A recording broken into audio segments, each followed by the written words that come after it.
Olá a todos. Primeiramente, eu gostaria de agradecer a presença de todos vocês. Meu nome é Glaucio Bezerra, sou aluno do programa de pós-graduação em informática pela Universidade Federal da Paraíba, em nível de mestrado, certo? E estou aqui para apresentar esse seminário, cujo título é Processos de Software, que faz parte da disciplina de Engenharia de Software do professor Álvaro Medeiros. Para essa apresentação, eu vou utilizar duas referências mundiais na área de engenharia de software, dois livros. A 9ª edição do livro de engenharia de software do autor Ian Sommerville, certo? E a 7ª edição do livro também de engenharia de software do autor Roger Pressman. Vocês podem observar, essas são as duas capas, certo? Dos respectivos livros. E a ideia é compartilhar e discutir um pouco sobre processos de software. Bom, vamos começar. Essa aqui é a nossa agenda, certo? Que eu pretendo seguir para apresentar para vocês. Primeiro eu vou definir o que é engenharia de software e qual a importância da engenharia perante a atual economia mundial, no tocante a desenvolvimento de software, é claro. Logo após, vamos definir o que é um processo de software, certo? Logo depois eu vou exemplificar e mostrar para vocês alguns modelos de processo de software. Mais adiante, em atividades genéricas de um processo de software, eu vou citar as principais atividades de um processo de software de forma genérica, que no geral todo o processo de software ele tende a ter essas atividades. Logo após eu vou discutir um pouco como lidar com mudanças quando a gente está construindo o software, que é um grande desafio, certo? Falaremos um pouco sobre RUP e por fim eu vou concluir minha apresentação e expor para vocês a minha visão sobre o conteúdo discutido. Tá bom? Vamos lá, pessoal. O que é engenharia de software? Bem, engenharia de software eu posso definir para vocês como sendo uma área ou disciplina, dependendo do contexto que você estiver observando, que envolve todos os aspectos de desenvolvimento de um software, desde os estágios iniciais, ou seja, o levantamento de requisito, projeto, até a conclusão desse produto, ele ser colocado em operação e a evolução do mesmo.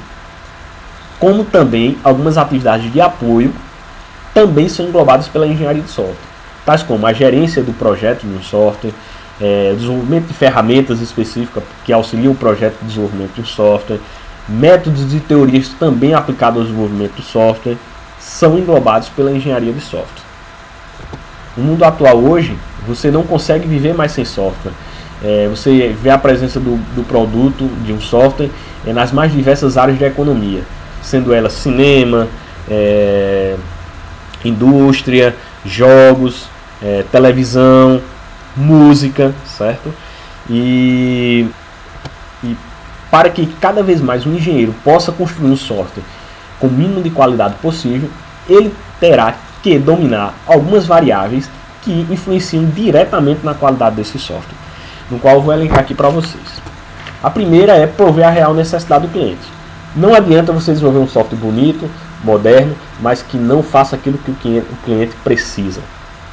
Então, é necessário que você consiga extrair do cliente a real necessidade dele. Isso às vezes é uma atividade bastante difícil de ser executada, porque o cliente e o analista de negócios de sistemas está em contextos diferentes. Então se torna um desafio. O desempenho do software. Um software ele tem que ter um desempenho mínimo possível. Esse desempenho ele pode ser especificado em um requisito não funcional, lá na fase de levantamento de requisitos. O software ele tem que ser confiável, ele não pode ter erros básicos que vá danificar o negócio do cliente. Ele, por exemplo, um erro de matemática básica, ele não pode ser um software que no meio de uma operação importantíssima ele fez de forma inesperada. Ou seja, tem que ser um software confiável. ele tem que estar pronto a mudanças de requisitos. Nos mais diversos ramos hoje de negócios há uma necessidade constante de mudança desses requisitos, seja por adaptação à regra de negócio, seja por estratégias empresariais, ou seja, é uma necessidade hoje o software atender a essas mudanças de requisitos de forma ágil e confiável. Tem que ser de fácil manutenção. O tempo e o custo são duas variáveis também muito importantes, no qual pode diretamente gerar uma insatisfação para o cliente. Ou seja, se o software tem que ser desenvolvido dentro daquilo que esteja previsto, certo, e orçado. A documentação do usuário é também outro desafio, mas diante dos principais hoje métodos de construção de software, já tende a ser mais controlada essa questão de documentação de usuário e técnica. Ou seja, não se pode onerar muito o processo gerando documentação técnica desnecessária, que possivelmente nunca vai ser utilizado, e deixando, por outro lado, de gerar documentação que é importantíssima para o usuário que vai operacionalizar o sistema, que ele necessita de fato ser orientado de como o software funciona. Então a documentação do usuário é algo muito relevante no desenvolvimento do software.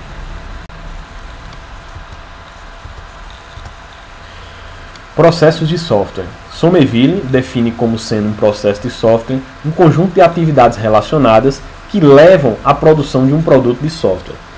Essas atividades podem envolver tanto o desenvolvimento de um produto novo, como a manutenção de um produto já existente. O desenvolvimento de software é uma atividade muito complexa, por isso os engenheiros eles costumam utilizar essa abordagem mais sistemática, ou seja, utilizando um processo de software, pois costuma ser a maneira mais eficiente de se construir um produto de qualidade. É possível identificar, dentro dos processos de software, 4 fases genéricas, presentes de uma forma ou outra em qualquer processo. Sendo a primeira a especificação de um software, o projeto de implementação do software, a validação e a evolução. Mas eu vou falar de cada fase dessa de forma mais detalhada mais adiante.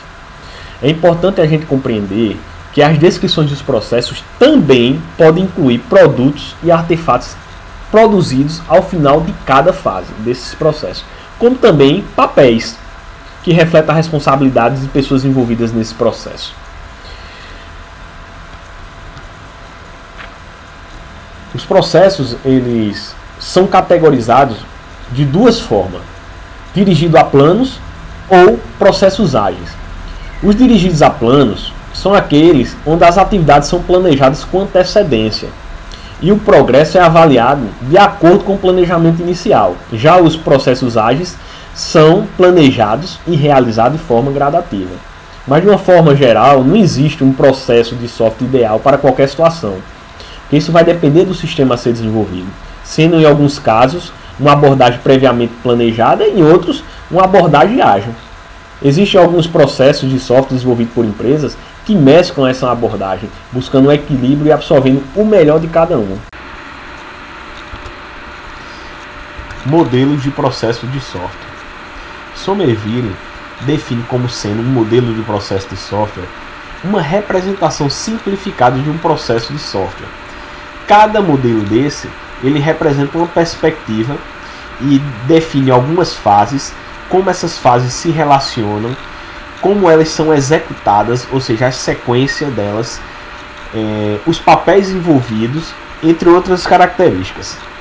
Eu vou apresentar aqui para vocês 3 modelos de processo de software genéricos, que é o modelo em cascata, o modelo incremental e o modelo orientado a reuso.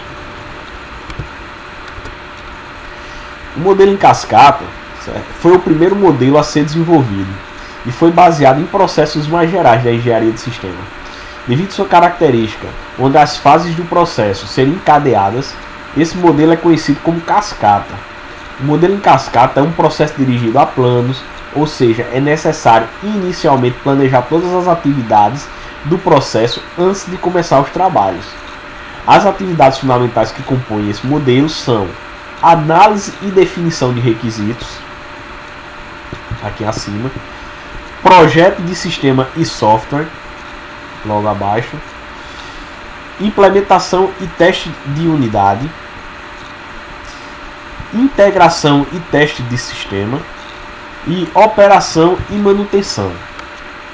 Essas fases elas são executadas de forma individual e linear, onde uma fase só é iniciada com a conclusão de sua antecessora.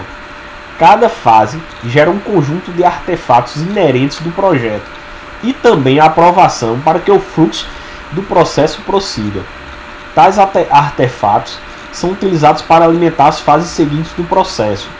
Durante o processo, alguns problemas são encontrados, a exemplo de requisitos, projetos e codificação, e o feedback de uma fase para outra existe, e no qual os documentos produzidos nas fases iniciais podem sofrer ajuste para adequar algumas mudanças necessárias. É importante deixar claro que o modelo em cascata só é indicado para projetos de software onde os requisitos são bem compreendidos e pouco provavelmente venham a ser radicalmente alterados durante o desenvolvimento.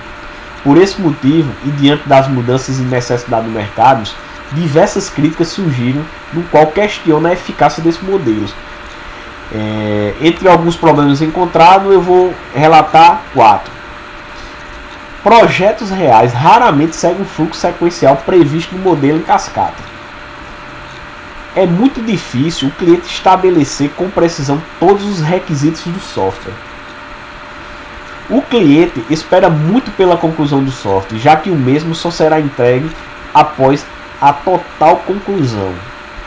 Não existe entregar parte do software. O modelo em cascata ele só vai entregar o software para uso do cliente quando todo o processo for concluído.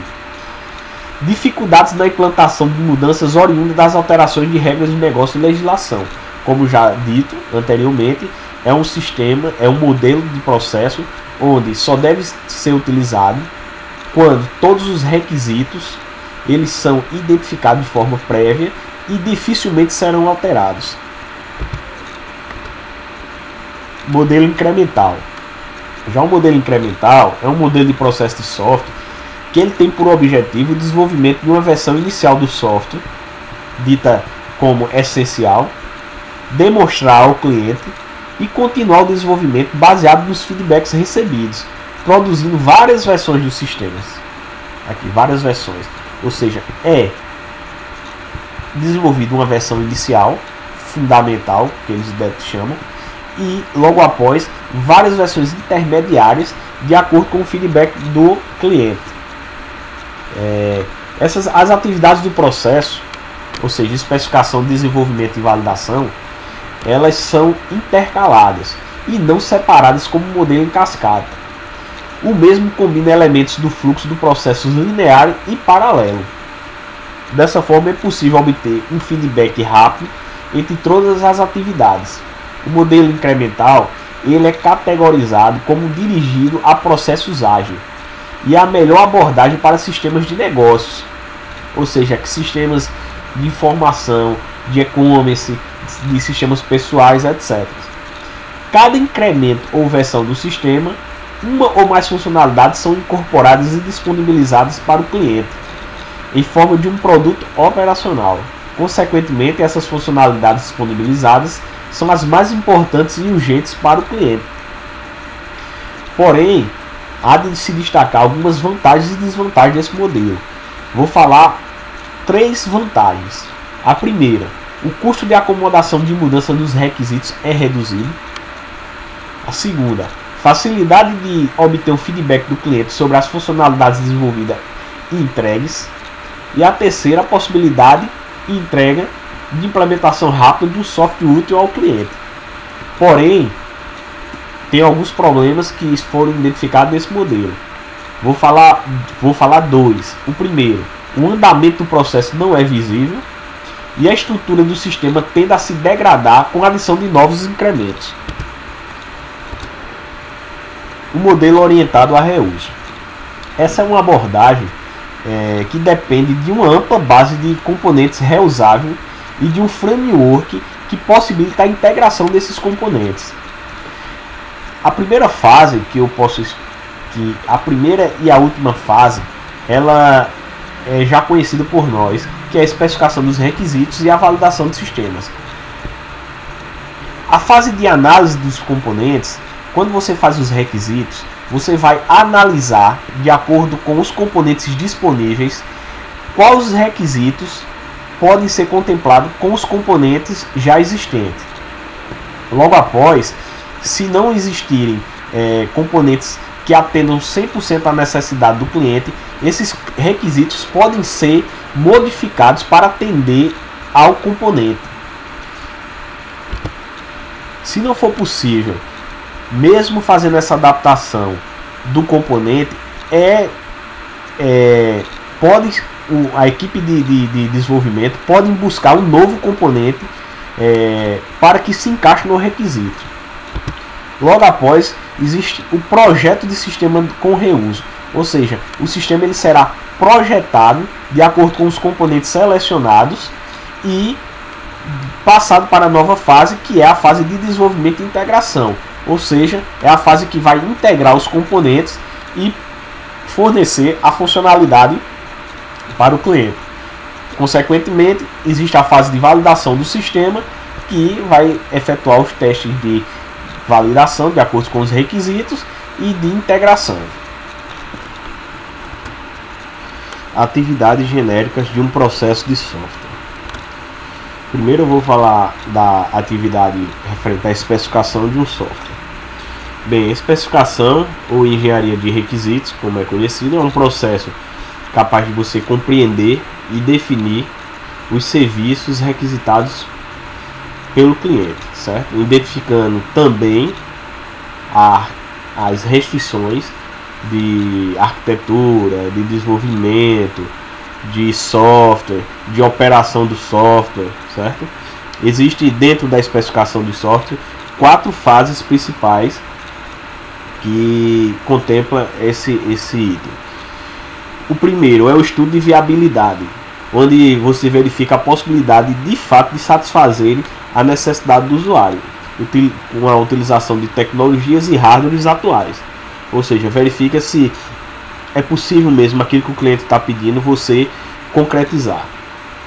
A outra fase é a elicitação e análise de requisitos, que é a fase onde você verifica as necessidades do cliente, observando sistemas existentes, conversas com usuários potenciais, análise de tarefas realizadas nas empresas, análise de documentos, confecções de protótipos que possam ajudar a entender melhor o software, né, por parte do cliente, certo?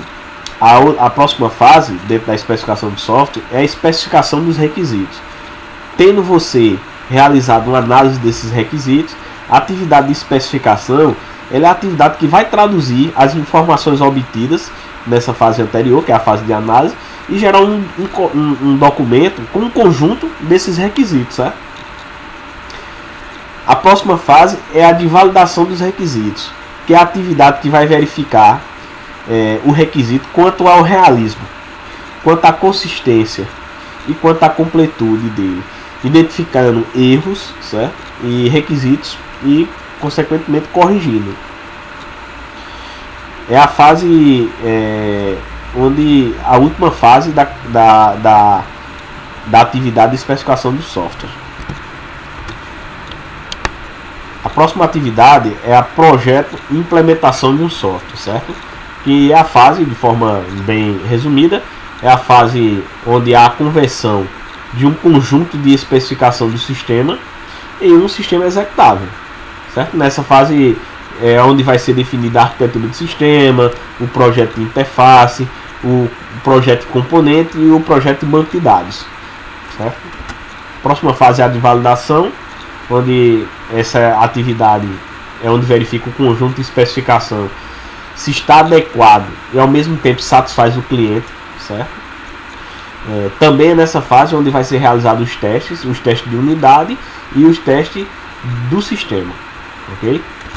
A próxima fase é a evolução do software, que é a fase onde são avaliadas novas necessidades, identificados e corrigidos alguns bugs, são propostos novos sistemas, novas integrações, novas soluções, ou seja, é a fase que mais se estende, a fase de evolução. Lidando com mudanças. No atual cenário da engenharia de software, a mudança é inevitável em praticamente todos os grandes projetos de software. Essa mudança, ela aumenta o custo de desenvolvimento do software e geralmente significa retrabalho. Atualmente existem duas abordagens que podem ser adotadas para reduzir esse custo com retrabalho. A primeira abordagem é a prevenção de mudança, onde um processo de software ele inclui atividades responsáveis por identificar e antecipar as mudanças antes que seja realizado qualquer retrabalho. Como por exemplo, com o uso de um protótipo, já vai evitar que futuramente o cliente ele peça alterações se for utilizada uma técnica de prototipação e alinhado às necessidades do cliente com o entendimento do analista. A outra abordagem é a tolerância à mudança, onde o processo de software ele já é projetado para acomodar as mudanças com um custo relativamente baixo. Somerville também discute duas maneiras para você lidar com a mudança. A primeira é a prototipação, certo? E a outra é a entrega incremental. A técnica de prototipação é quando na concepção de um software o cliente tem uma ideia geral sobre os requisitos que deverão estar presentes. Não fornece detalhes. Por outro lado, existe a equipe técnica que também possui dúvida, a equipe técnica que desenvolverá o software que possui dúvidas quanto aos requisitos também a ser implementado. Então, para suprir essa situação, é utilizada uma técnica de prototipação. A técnica de prototipação é iniciada com a comunicação entre os interessados para definir os objetivos gerais do software, identificar quais os requisitos já conhecidos e identificar quais as áreas que necessitam de uma definição ampla. Uma iteração de prototipação é planejada rapidamente e modelada para o entendimento imediato do cliente. Após a modelagem, é desenvolvido um protótipo daquilo que foi planejado e modelado. O protótipo é apresentado aos interessados e os feedbacks são coletados, onde os ajustes serão realizados e, consequentemente, diversas iterações ocorrerão para identificar os requisitos ideais do software. Após a definição de requisitos através desse protótipo, o mesmo pode ser descartado ou pode servir como uma versão inicial do sistema. Essa abordagem ela agrada tanto os desenvolvedores ou engenheiros de software como também os clientes, pois com a prototipação os usuários têm uma ideia prévia do sistema final, ao passo que os desenvolvedores constroem algo imediatamente. Porém, esse modelo pode ser problemático em algumas situações. Os interessados, ou seja, os clientes, eles enxergam o protótipo como uma versão operacional do software, ignorando que o protótipo é desenvolvido de forma não organizada e pensando em ter o software com mais rapidez, ele ignora itens como qualidade e facilidade de manutenção. O engenheiro de software assume o compromisso de implementação para conseguir que o protótipo entre em operação rapidamente. Embora esses problemas supracitados, a prototipação pode ser um paradigma efetivo para a engenharia de software. Porém, todos os envolvidos no processo de desenvolvimento devem estar cientes que a proposta da prototipação é apenas alinhar os entendimentos dos requisitos. Já falando um pouco sobre a entrega incremental, certo? Ela tem por objetivo o desenvolvimento de uma versão inicial do software, dita como essencial, certo? Demonstra ao cliente e continua o desenvolvimento baseado em feedbacks recebidos, produzindo várias versões do sistema, até concluir por completo. As atividades do processo são intercaladas e não separadas como o modelo em cascata, certo? O mesmo combina elementos de fluxo de processos lineares e paralelos. Dessa forma é possível obter um feedback rápido entre todas as atividades. Podemos destacar também vantagens e desvantagens dessa técnica. Vantagens, eu vou elencar 3 vantagens. A primeira, o custo de acomodação de mudança dos requisitos é reduzido. A facilidade de obter um feedback dos clientes sobre a funcionalidade desenvolvida entregues. E a possibilidade de entrega de implementação rápida de um software útil ao cliente. Porém, eu vou narrar também aqui 2 problemas em relação ao processo incremental, a técnica incremental, que é o andamento. É difícil medir como está o andamento do processo quando utiliza a ação da técnica, e também o incremento, ele causa degradação do sistema a cada incremento que é realizado.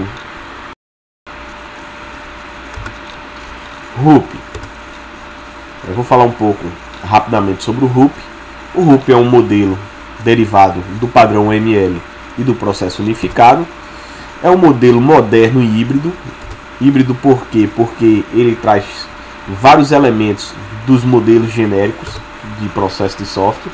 Ele apoia a interação e ele ilustra boas práticas de especificação em projeto de software, certo?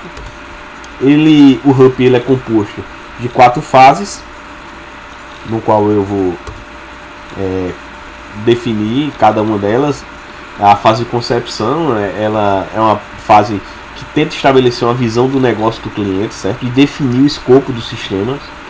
Também ela faz uma avaliação em relação ao negócio e o sistema a ser desenvolvido.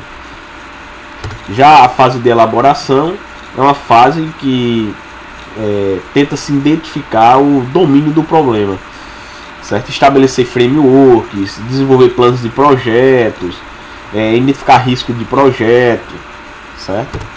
A fase de construção é a fase relacionada ao projeto em si, a codificação, a desenvolvimento dos diagramas, aos testes de sistema. As partes do sistema elas são desenvolvidas nessa fase de forma separada e depois elas são integradas. O resultado dessa fase é o software executável, funcional e a documentação. A fase de transição, que é a última fase do RUP, ela é a fase onde você transfere tudo aquilo que foi desenvolvido, certo? Nas fases anteriores, e entrega para o usuário. Ou seja, podemos traduzir essa fase como uma fase de implantação, ok? O RUP ele recomenda o uso de boas práticas. Entre essas boas práticas, eu posso falar aqui para vocês que é o desenvolvimento incremental, o gerenciamento de requisitos, o uso de uma arquitetura baseada em componentes. São 6 boas práticas recomendadas pelo RUP. Que o software seja modelado visualmente, que seja verificada a qualidade do software de forma contínua, que haja um controle nas mudanças do software, certo? Também é composto de 9 disciplinas. Essas 9 disciplinas são atividades técnicas que não são associadas a uma única fase do RUP, e sim ela está presente em todo o processo do software, objetivando alcançar metas específicas. Essas disciplinas, certo? Atividades técnicas, elas são 9, como já tinha falado. Então ela é a modelagem do negócio, é a primeira. A segunda é o requisitos. A terceira, análise de projeto. A quarta, implementação. A quinta, testes. A sexta, implantação. A sétima, gerenciamento de configuração e mudanças. A oitava, o gerenciamento do projeto. E a nona, assuntos relacionados ao meio ambiente no qual o software estará inserido. Bem, pessoal, concluo aqui minha apresentação. Rapidamente conversei um pouco sobre processos de software e venho aqui concluir com algumas convicções após ter lido esse capítulo, que me ajudou bastante. Espero também ter contribuído alguma coisa para vocês. Os processos de software, eles podem definir ou não o sucesso de um projeto, certo? é necessário avaliar o tipo de software a ser desenvolvido e definir um processo que resulte nos melhores resultados. A abordagem ágil, por exemplo, é atualmente muito utilizada em vários projetos, principalmente nos projetos que necessitam, ou melhor dizendo, convive com mudanças nos requisitos de negócio. Porém, os modelos de processo de software tradicionais, os que são dirigidos a planos, são também amplamente utilizados em projetos onde os requisitos são planejados previamente. É necessário avaliar cada caso e profissionalizar o desenvolvimento de software a ponto que possamos garantir um produto de qualidade aos nossos clientes. Por fim, eu gostaria de agradecer a todos os presentes e mais uma vez me colocar à disposição para qualquer esclarecimento. Obrigado.